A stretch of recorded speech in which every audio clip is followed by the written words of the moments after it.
മാത്രമല്ല ഇപ്പോഴും മമ്പുറത്ത് മുട്ടി നടക്കുന്നു.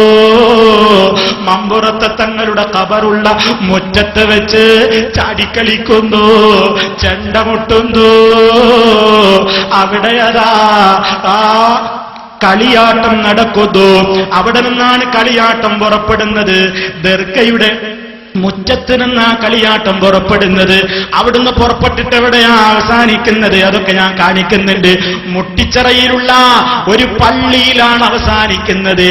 ആ പള്ളിയിൽ വെള്ളിയാഴ്ച ജുമുഅ ഖുതുബ നടക്കുന്ന നേരത്തെ അതാ മുസ്ലിയാർ അവിടെ ഇങ്ങനെ ഖുതുബ ഓതുന്നുണ്ട്. ആ ഖുതുബ ഓതുമ്പോ ആളുകളൊക്കെ ശ്രദ്ധിക്കുന്നത് മുട്ടേറ പള്ളിയിലേക്കുള്ള മുട്ടും വരവുകാരെയാണ്. ആ കാഴ്ച നിങ്ങൾ കാണാം. എന്തൊക്കെ തോന്നിവാസമാണ് മമ്പുറത്തെ ജാറത്തിന്റെ മുറ്റത്ത് നടക്കുന്നത്.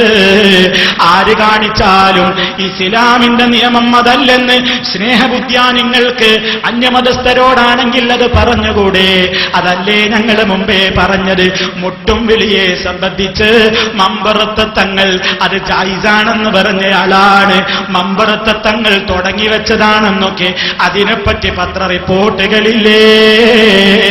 അപ്പൊ ഇന്നും അവരുടെ ഖബറിന്റെ തിരുമുറ്റത്ത് വെച്ചിട്ട് അതാ ആട്ടവും കളിയാട്ടവും കൊടിമരം തവാഫ് ചെയ്യലും അതിങ്ങനെ കണ്ടിട്ട് ആശീർവദിക്കുന്നില്ലേ? മുസ്ലിയാന്മാര് കണ്ടു നിന്ന് രസിക്കുകയല്ലേ? ആ ഭാഗം നിങ്ങളൊന്ന് കാണണം. അതോടനുബന്ധമായി വല്ലതും പറയാനുണ്ടെങ്കിൽ നമുക്കപ്പോൾ പറയാം. മമ്പുറം മഖാമ കാണിക്കുന്നത് അവിടുന്ന് തുടങ്ങിയാണ് പരിപാടി.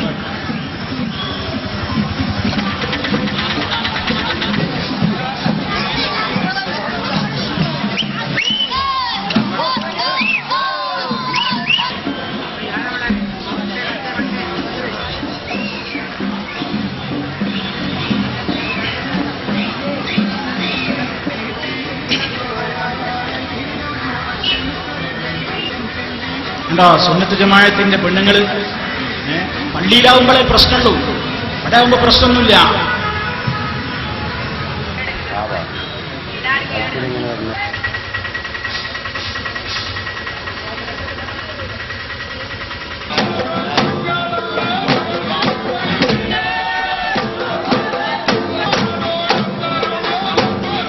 എന്താ മമ്പർത്തങ്ങളെ മുറ്റത്താട്ടോ? മമ്പർത്തങ്ങളെ ജാറത്തിന്റെ മുറ്റത്താ നടക്കണേ. തുടരട്ടെ. കണ്ടോ? ഈ ആശീർവദിക്കാൻ കയറുമ്പോ തൂങ്ങി നിൽക്കുന്നുണ്ടോ?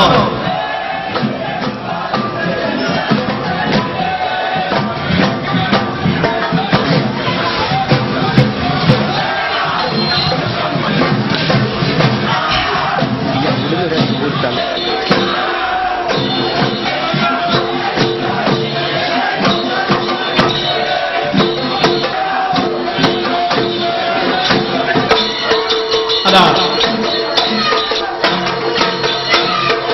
ശൈത്താനിയത്ത് അതാ തുള്ളലടങ്ങി.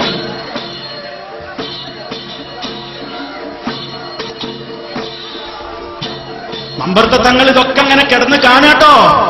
ഉച്ചത്താ കിടന്ന് കാണുകയാണ്. നിങ്ങളെ വിശ്വാസപ്രകാരം പറയുന്നത്.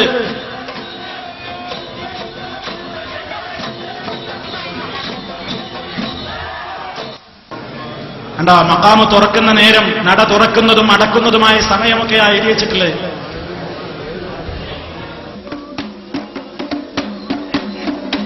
ആ ചെണ്ടല നടു കുടുങ്ങിക്കണോ നോക്കിയാളി. നടു കുടുങ്ങല് വലിയ വിഷയമാണ്. അലവി പറയല് പറഞ്ഞിട്ട് ചിന്തകൾ പറഞ്ഞു ഹറാമാണ്. ഏതൊക്കെ എന്താ പറഞ്ഞത്? ചെണ്ടമുട്ടായി ഹറാമാണെന്ന് അല്ല ജായിസാണെന്ന അവസ്ഥയിൽ ആയിക്കോട്ടെ ഉണ്ടായിക്കോട്ടെ. ഞാൻ പറഞ്ഞല്ലോ രുചിയായ, അതായത് നടു കുടുങ്ങിയതും രണ്ടു ഭാഗം വിശാലമല്ലാത്തതുമായ ചെണ്ട, വലിയ ചെണ്ട, അത് മുട്ടാ കുഴപ്പമില്ല. അത് ജായിസ് തന്നെയാണ്. പിന്നെന്താ? അപ്പൊ ആ പുസ്തകത്തിലുള്ള നിയമവും തമ്മിൽ എതിർപ്പില്ല. ഇടുക്കുമ്പോ വലിയ വിഷയം തന്നെയാണ്. ഇടുങ്ങലും വലിയ വിഷയം തന്നെയാണ്. പറയണോ? അത് നിങ്ങൾക്ക് തീരായിട്ടാണ്. നോക്കണം. ഹലാലായ ചെണ്ടയാ. അതൊക്കെ ചിലത് അകത്തി എന്നപ്പോഴുള്ള ആശ്ലേഷങ്ങളാ. അതാ കൊടിമരം തവാഫ്. മമ്പർത്ത കൊടിയാ കാണുന്നത്. കൊടിമരം തവാഫ് തുടങ്ങാൻ പോവുകയാണ്.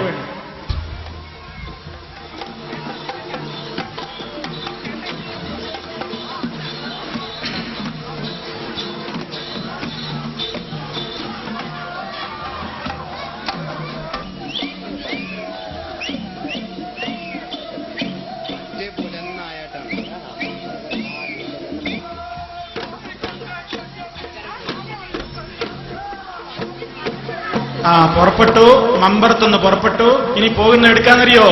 മുട്ടിയറ പള്ളിയിലേക്ക്. അവിടെ സമാപനം.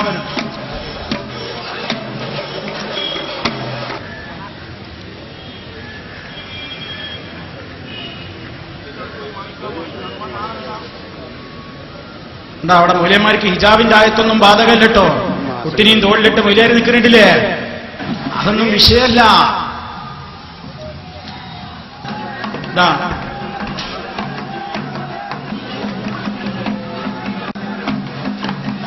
മതസൗഹാർദ്ദത്തിന്റെ ചിഹ്നം യേശു, അതുപോലെ തന്നെ മറ്റൊരു ചിത്രം മുകളിൽ വേറൊരു മുസ്ലിമിന്റെ സിമ്പലായിട്ട് വേറൊന്നും. ഇതിപ്പോ എവിടെ എത്തിയെന്നറിയോ? ഒരു മിനിറ്റ്. ഇതിപ്പോ എവിടെ എത്തി?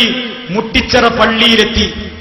മുട്ടിച്ചിറ പള്ളിയിലെത്തുമ്പോ ടീമിലുള്ള ആൾക്കാർ ജുമയോടെ നടക്കുന്നു കേട്ടോ. അപ്പൊ ജുമയുടെ സമയത്തുള്ള ഒരു ചങ്ങാതിനെ വേറൊരാൾ കൊണ്ടോണ രംഗൊന്ന് ഇടക്ക് കണ്ടോളി. ജുമയുടെ നേരത്ത് കൊണ്ടോണ്ട് ആ നിട്ടമോനെ അതാ പോണു.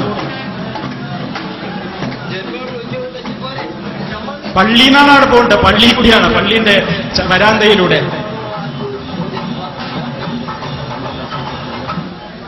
അതാ ജുമ നടക്കുന്ന. ഒരു മിനിറ്റ് ശ്രദ്ധിക്കുക. അപ്പൊ അവിടെ നടക്കുന്നൊരു ജുമ നടക്കാൻ പോവാണ്. നടന്നുകൊണ്ടിരിക്കേണ്. ജുമാക്കത ഖത്തീബ് ഇങ്ങനെ ആ ഏട് നോക്കിയിട്ട് ഇങ്ങനെ വായിക്കുന്നത് കേൾക്കാം. ആൾക്കാർ ജുമാക്ക് വന്നതാ, പക്ഷെ അവർക്കുണ്ടോ ആ ഈണം കേൾക്കാൻ നേരം? ഇവിടെ പള്ളിയിലേക്ക് വരവേൽക്കാൻ വേണ്ടി ടീം വന്നുകൊണ്ടിരിക്കണേ. എല്ലാരും അതിലേക്കാ ശ്രദ്ധ. മൂപ്പരവിടെ ഇങ്ങനെ വായിക്കുന്നേ. ഏതായാലും ഉപകാരമില്ലാന്ന് എല്ലാവർക്കും അറിയാം. ഈ കൊട്ടുമുട്ടയിലും ശൈത്താനീയത്തേലും കേൾക്കട്ടെ. കാരണം അതൊക്കെ ഹലാലാണെന്ന് ശാരിയാത്തിന്റെ ഫത്വ ഉണ്ടല്ലോ, മമ്പർത്തങ്ങളെ പാരമ്പര്യം ഉണ്ടല്ലോ, അല്ലെങ്കിൽ ഇതിന്റെയൊക്കെ പരമ്പര പഠിപ്പിച്ചു കൊടുത്തിട്ടുണ്ടല്ലോ. അപ്പൊ പിന്നെ ആൾക്കാർക്ക് ആ ജുമയിലും വലിയ കാര്യമൊന്നുമില്ല. ഇത് കണ്ട അത് കാര്യം എന്ന നിലയ്ക്ക് ആളുകളൊക്കെ ഹുതുബ എടുക്കുമ്പോ ഇങ്ങട്ടാ നോക്കുന്നത്. കണ്ടോളി.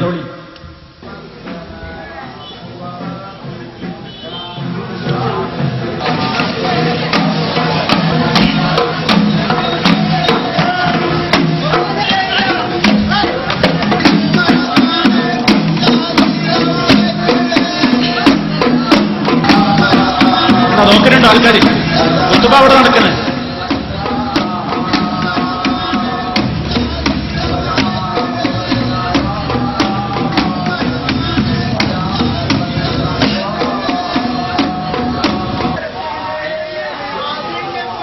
ആ വിളക്ക് കത്തുന്നത് ഏതാ? എവിടെയാ വിളക്ക് കത്തിച്ചു വെച്ചത്? കാണാം, മുട്ടിച്ചിറ പള്ളി. അതിന്റെ ഭണ്ഡാരമാണത്. അവിടെ ആ വിളക്ക് കൊളുത്തി വെച്ചിട്ടുള്ളത്.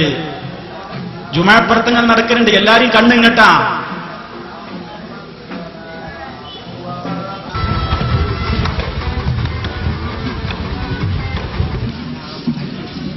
മുട്ടിച്ചിറ ജുമാ മസ്ജിദ്. അതാ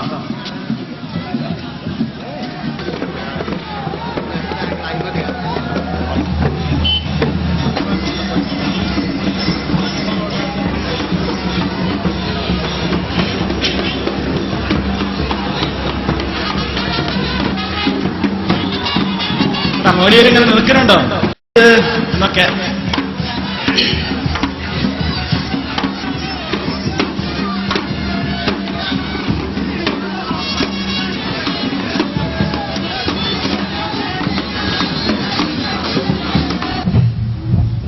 കണ്ടില്ലേ? വായിക്കുക. മുട്ടിച്ചിറ ശുഹദാക്കളുടെ നേർച്ചപ്പെട്ടി.